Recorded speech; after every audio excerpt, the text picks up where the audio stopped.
So listen, seriously, as friends and colleagues, really, across the aisle, what we celebrate tomorrow is the nation's birthday. Let's put the politics aside for a minute, and let's reflect on our blessings. No kidding, really.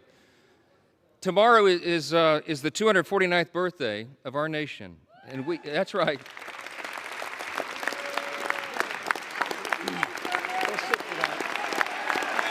Yeah! USA! USA! USA! USA! USA! USA! USA! USA! USA! USA! USA! USA! I mean this sincerely. I thank my colleagues for standing. We all should be united in that. We are. We have squabbles and we have partisan debates and all of this, but at the end of the day, we're all Americans, man. And we gotta believe that. We gotta know it. We gotta recognize that we live in the greatest nation in the history of the world. It's not even close.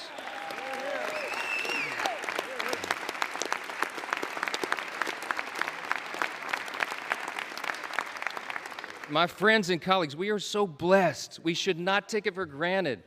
We live in the most free, the most successful, the most powerful, the most benevolent nation that has ever been on the face of the earth. And there's a reason for that.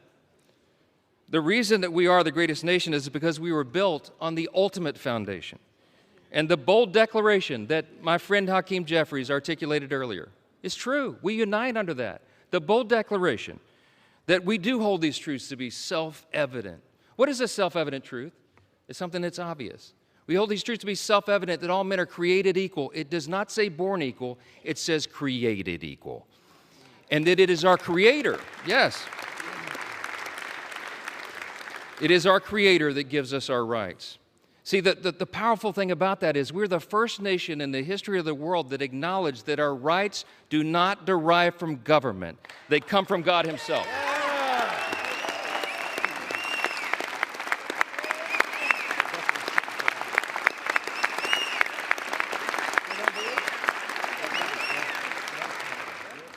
You see those words up there, that motto, it says, "In God we trust," right above the speaker's rostrum. You know, a previous Congress put that there in the early 60s in the height of the Cold War. There's a little visitor's guide that people get when you do tours late at night. You've probably seen your constituents and visitors and friends get the guide. If you turn, I think it's about to page 21. It explains why that's there. And it says, Congress voted to put that there as a rebuke to the Soviets' worldview at the height of the Cold War. Why?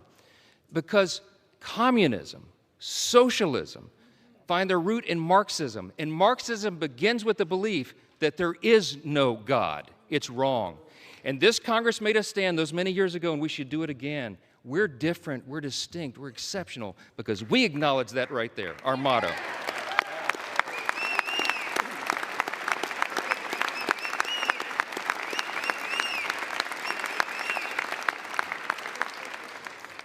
It doesn't say in government we trust. It says in God we trust. And we better remember that.